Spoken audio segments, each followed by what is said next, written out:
et elle a échangé son fils avec celui de l'autre.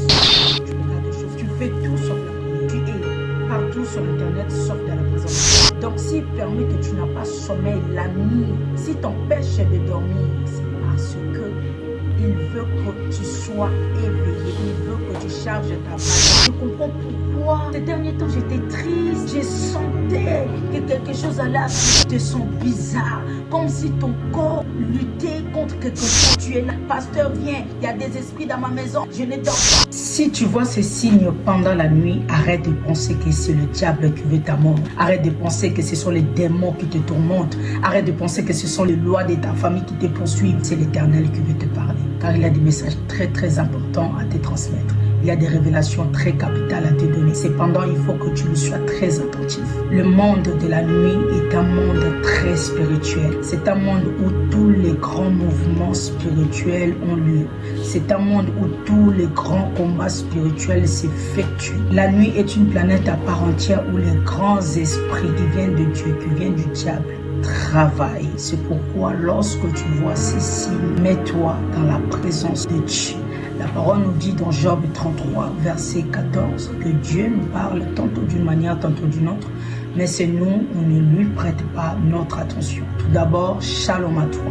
La parole nous raconte l'histoire de l'apôtre Pierre lorsqu'il fut jeté en prison et qu'il devait comparaître devant le peuple d'Israël après la Pâque. Mais au milieu de la nuit, dans cette prison, l'ange de l'Éternel lui est apparu et l'a délivré. 1 Roi chapitre 3, à partir du verset 16, on nous raconte l'histoire de deux prostituées. L'autre avait tué son fils en se couchant dessus. Et au milieu de la nuit, lorsqu'elle s'est réveillée, elle s'est rendue compte que son fils était mort. Et elle a échangé son fils avec celui de l'autre prostituée. Bien aimé, c'est ainsi que le diable, pendant la nuit, pendant que toi tu es en train de travailler, de jouer, de blaguer, de rester sur internet, lui il est en train de travailler, de chercher le moyen par lequel il va rentrer dans ta vie pour te détruire, pour te nuire. Il ne faut pas jouer avec le monde spirituel. Le premier signe révélant que Dieu a te parlé pendant la nuit, c'est le réveil subit ou encore la perte du sommeil. Dans le cas d'un réveil subit, c'est-à-dire tu dormais et puis au milieu de la nuit, tu te retrouves éveillé. C'est pas comme si tu es fatigué, c'est pas comme si tu as fait de cauchemars, absolument pas. C'est juste tu n'as plus sommeil. Et toi, au lieu que tu puisses comprendre que c'est le signe de Dieu, c'est l'Éternel qui veut te parler, toi tu restes sur internet, tu prends ton téléphone, tu commences à aller sur TikTok, tu commences à aller sur Instagram, tu commences à aller sur Facebook, tu regardes des choses, tu fais tout sauf la prière. Tu es partout sur internet sauf dans la présence de Dieu. Bien aimé, la parole dit l'homme prudent voit le mal de loin et se cache. Maintenant, dans le deuxième cas qui consiste à la perte du sommeil, c'est-à-dire tu voulais dormir, tu as fait ta prière, tu veux monter sur ton lit pour aller dormir. Une fois tu es sur le lit, tu n'as plus sommeil. Bien aimé, c'est pas pour rien. C'est-à-dire le Seigneur veut charger ta batterie spirituelle. Le Seigneur veut te remplir. Il a des combats qu'il a vus qui se préparent contre toi que toi tu n'as pas vu. Il a entendu des discussions que toi tu n'as pas entendues. Il a vu des complots qui se préparent contre ta vie, toi tu n'as pas vu. Donc s'il permet que tu n'as pas sommeil la nuit, s'il t'empêche de dormir, c'est parce que il veut que tu sois éveillé. Il veut que tu charges ta batterie.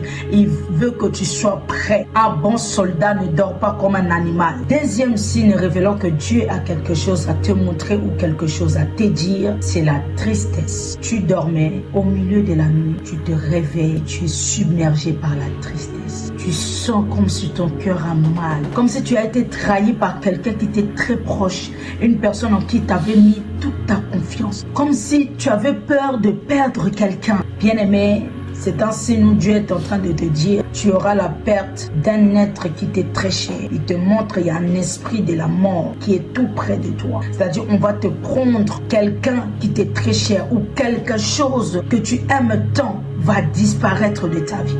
Dieu veut que tu rentres dans sa présence pour que tu évites cela. Dans les cas contraires, tu vas en subir les conséquences. C'est pourquoi il y a des personnes qui se lèvent le jour au lendemain en disant oui, je comprends pourquoi ces derniers temps j'étais triste, je sentais que quelque chose allait arriver. Tu aurais pu éviter cela. Voilà, maintenant tu te retrouves perdant ou perdante. Quand tu sens ton âme est triste, tu sens tes pensées sont submergées par la tristesse au milieu de la nuit.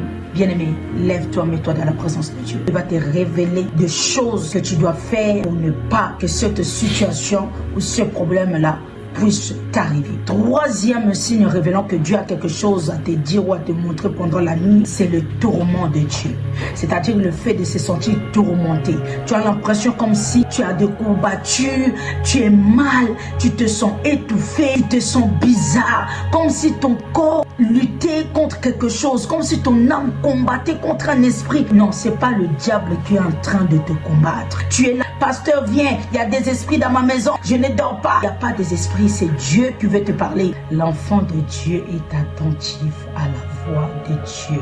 Le diable est malin. La parole déclare qu'il vient pour dérober, égorger, détruire. Nous devons faire très attention. Cependant, il faut garder l'huile dans sa lampe.